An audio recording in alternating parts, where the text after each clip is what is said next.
I'm David Remnick, host of the New Yorker Radio Hour. There's nothing like finding a story you can really sink into that lets you tune out the noise and focus on what matters. In print or here on the podcast, The New Yorker brings you thoughtfulness and depth and even humor that you can't find anywhere else. So please join me every week for the New Yorker Radio Hour, wherever you listen to podcasts.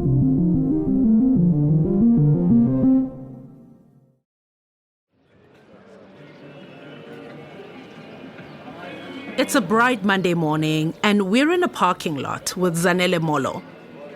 Later, she'll be at her regular job, working night shift at a big global airline.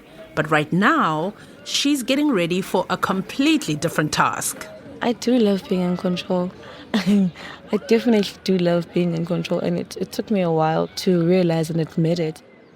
Over the next 4 days, Zanele is taking lessons on how to ride a bike.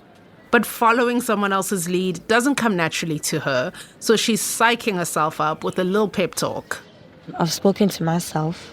So, hey, you're gonna be told instructions, and you're gonna have to do exactly what they say. Don't challenge it. Don't talk back. Don't ask unnecessary questions. Just do it.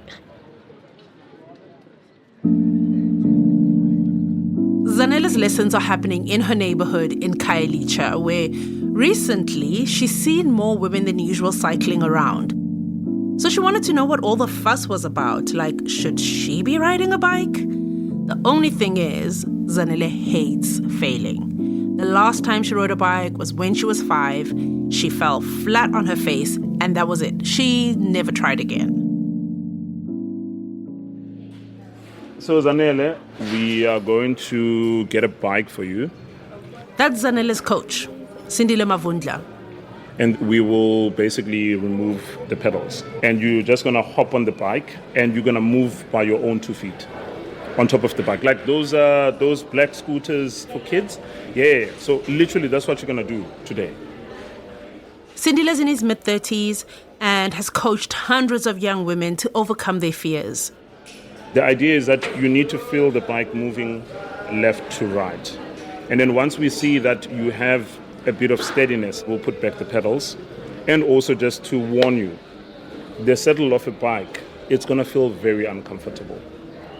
But your bum will get used to it. All of our bums have gotten used to the saddle. That sounds so wrong. All of our bums. All of our bums are used to the saddle, you know? So, all right, are we ready? Mm-hmm. Okay, let's rock and roll. Let's do this. So yeah, no control for Zanele for at least 2 hours.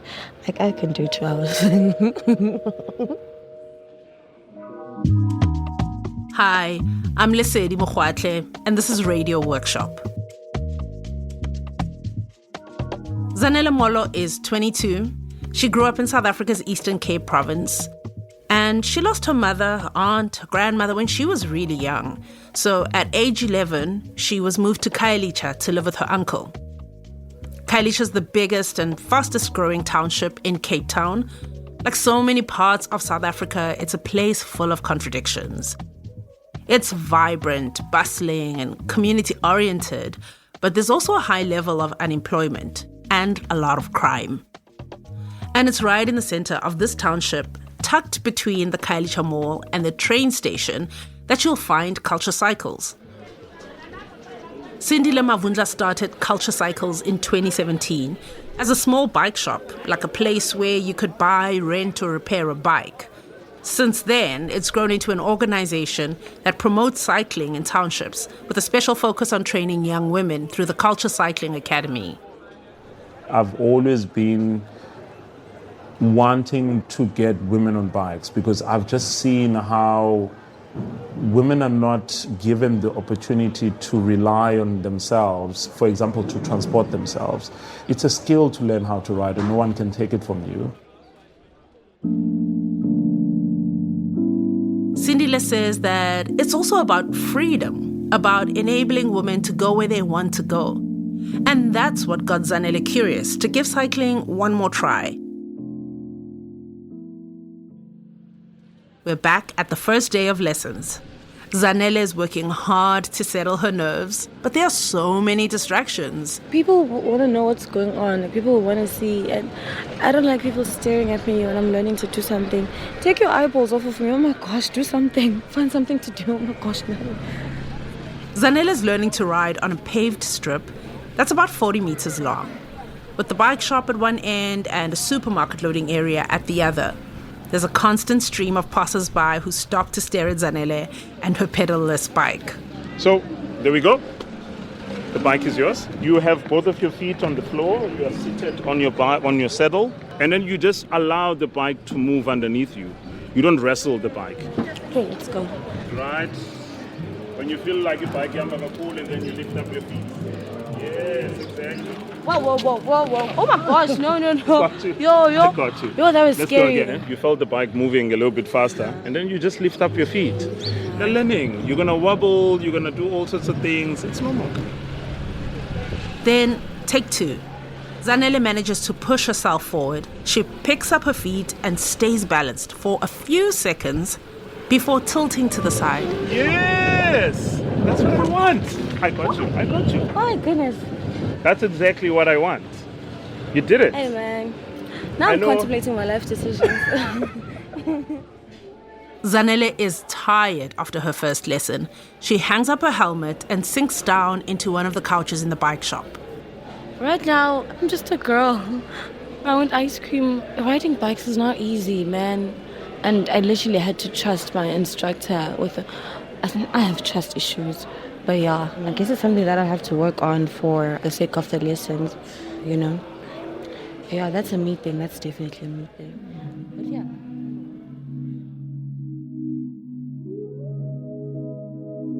Zanele says these trust issues are nothing new. She moved around a lot as a kid, and it wasn't always a given that she could trust the people who were supposed to take care of her. Zanele was still in primary school when she and her cousin were sent to Khayelitsha to live with her uncle and his partner. I'm not sure if they took on a responsibility that they were not ready for as a young couple, because they were very young when they took us in. Now, all of a sudden, they're guardians to these two kids who have needs, who are going to start puberty and all of that. So things turned sour. She was unhappy at her uncle's house, but at school, things were totally different. Because I was such a happy kid at school, because that was my happy place. Like, not going to lie, I thrived at school. I had so much fun. And at the end of the day, she dreaded going home. But then you don't have a choice but to go straight home, because if you don't get home at a specific time, it's going to go down, my G. So yeah, that's when I also toughened up as a young girl. You'd never see me vulnerable in any situation, me breaking down. Where do you think this is? My gosh, no. So I always had this boss babe facade going on for a very long time.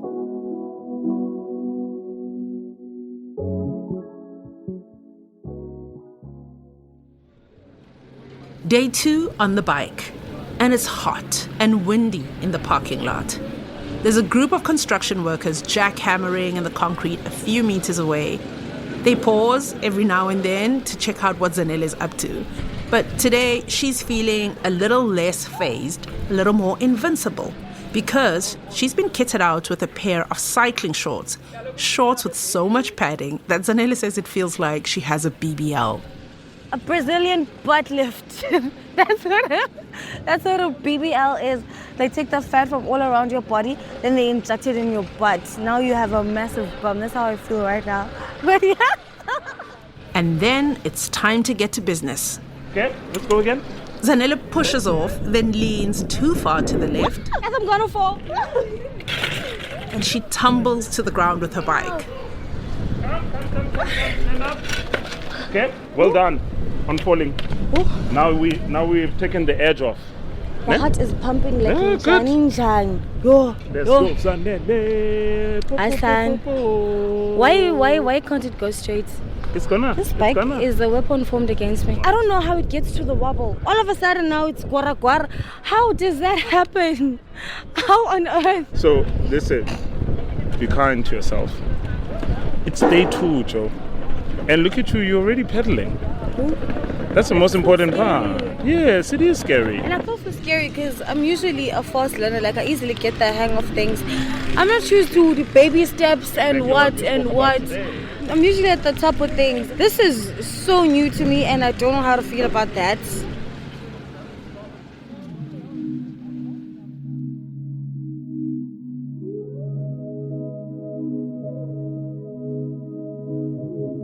Zanele says being a perfectionist got hardwired into her as a teen when she lived with her uncle. Either get first place or nothing. So that planted a seed, man, at the back of my head that whatever I do, I just have to be the best. And there was no room for failure. Things escalated very quick, and then they just got mega abusive. One day in grade 9, her teacher noticed her hands were swollen and bruised. She insisted that Zanele tell her what was going on. I just started bawling on everything, the living circumstances and whatnot. From there, everything moved fast. The very next day, social workers were called into Zanele's school.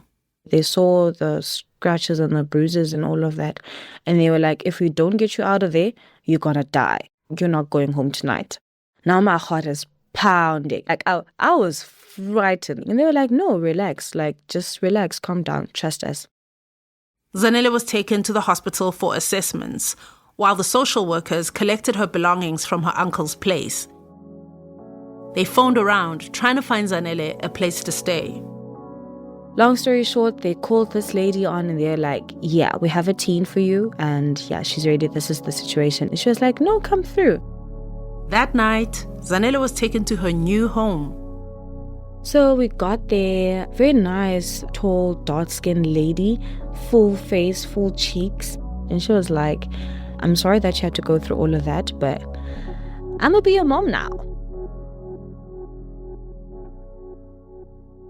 Let's go, Zanele! Zanele, let's go! It's a new day on the bike. Zanele begins lesson number 3 on a high, cycling across a small section of the parking lot.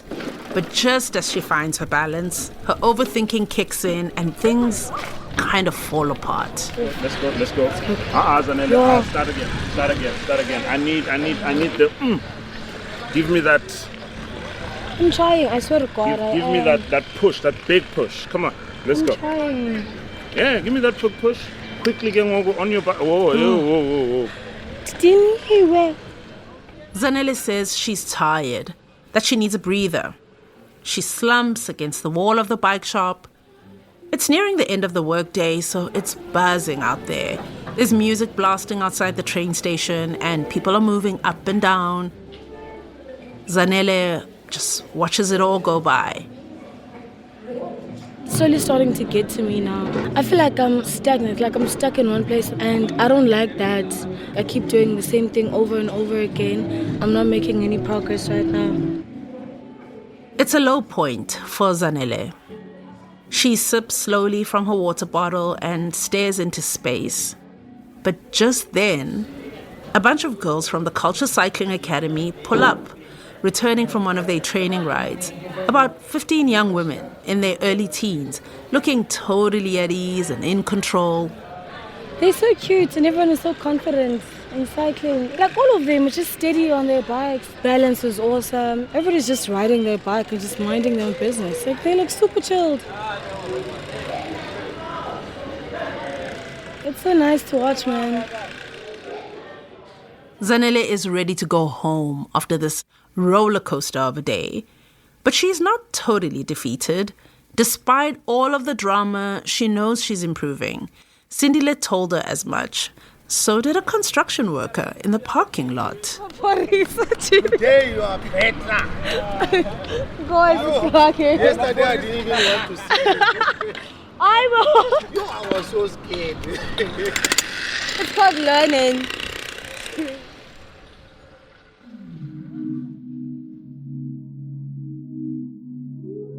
Pamela Gulashe. That's the name of the tall, friendly woman who took Zanele in when she left her uncle's home for good. For the first time in a very long time, I experienced how it felt to be a child. Like, I was taken care of for a change. I received home-cooked meals. My schoolwork was a priority. How I looked was a priority. I got my hair done. She told me how beautiful I was, not used to that. And, like, I felt like a child and I felt loved. It wasn't just that Pamela created a safe space for Zanele. She saw things in Zanele that no one else did. And it boosted my confidence. And she told me when I was doing something right and when she loved it. And she was like, a lot of young girls aren't able to articulate themselves like you do at your age. I am very proud of that, and I'm very proud to call you my daughter. And I was like, okay, it gets like this sometimes. I love it over here. I love it over here. Because I was just a stranger, man. Like, I just walked in. I was just a skinny kid. And she was like, yeah, I'm going to love you down. That was awesome, man.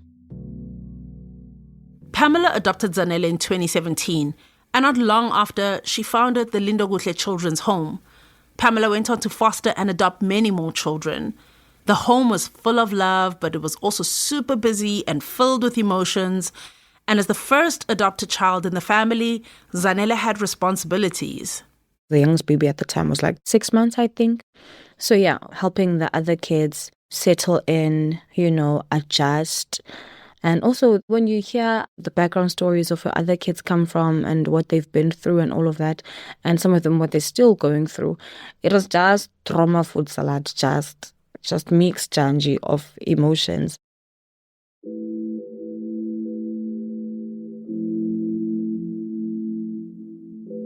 Then in 2019, Pamela's health started to deteriorate rapidly. And a few months later, she passed away. Not even 2 years after welcoming Zanele into her home.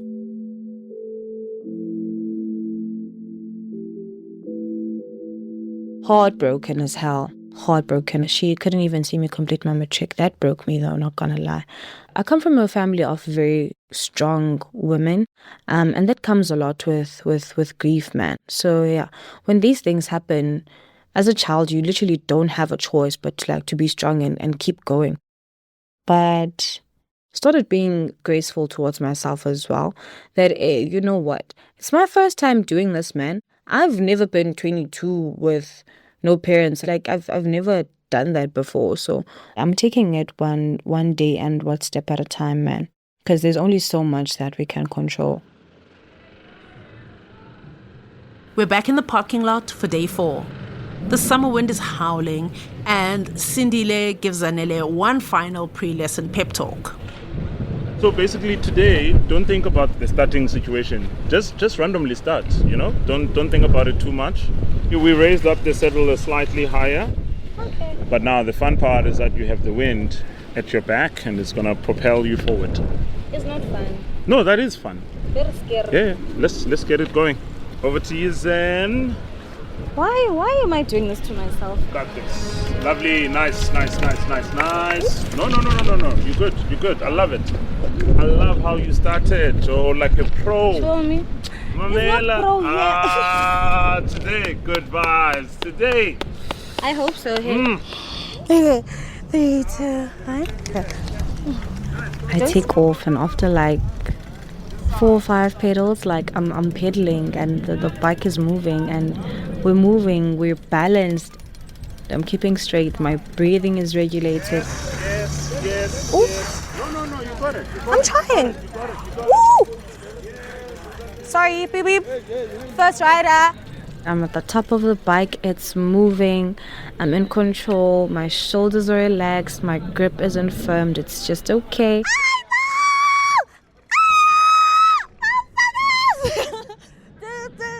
And I brake like a boss. Immediately when I approach that board, I brake like a boss and my balance is on check. Whoa! Yeah. It is one of the golden moments of my cycling journey. Well done, Sissy. I am so proud of you. This is amazing. My job is done. See, now we established you can ride. The lesson is done. Now it's more of just you practicing. Yeah, that's it. You can never forget this. It's not possible.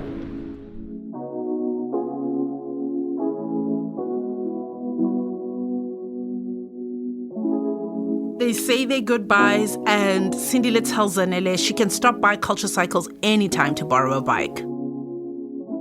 It felt so liberating, man. That was awesome.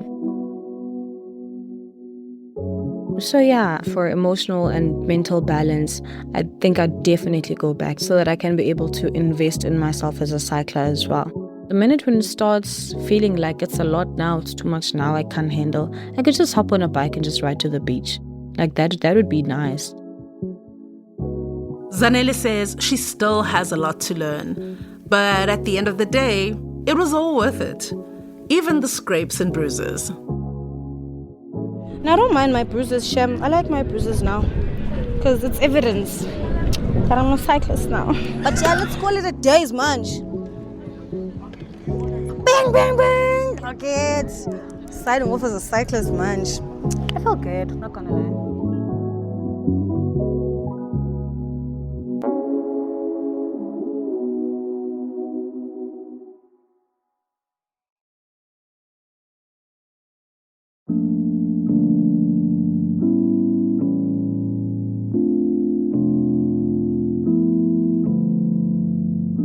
This episode featured Zanele Molo, former youth reporter of Radio Workshop. Thank you for agreeing to jump behind the mic again and report the story with us. A special thanks to Sindile Mavundla and also to Mihle Potwana, Iviwe Yago, and the whole Khaltsha Cycles team in Khayelitsha. This story was produced by Catherine Bull and edited by me, Lesedi Mokhatle, with assistance from Sarah K. Kramer. Original music by Kamani Sambu and Edible Audio in Cape Town. Sound engineering by Joe Jackson and Mike Rayfeld. Joe Jackson is our managing producer. Mike Rayfeld is our executive producer. Vuyo Litseke is our executive director. This episode and the work of Radio Workshop would not be possible without support from Fondation Chanel, the Anne Levy Charitable Trust, and Ford Foundation. We can only tell these important stories because of your support. You can make a donation at radioworkshop.org.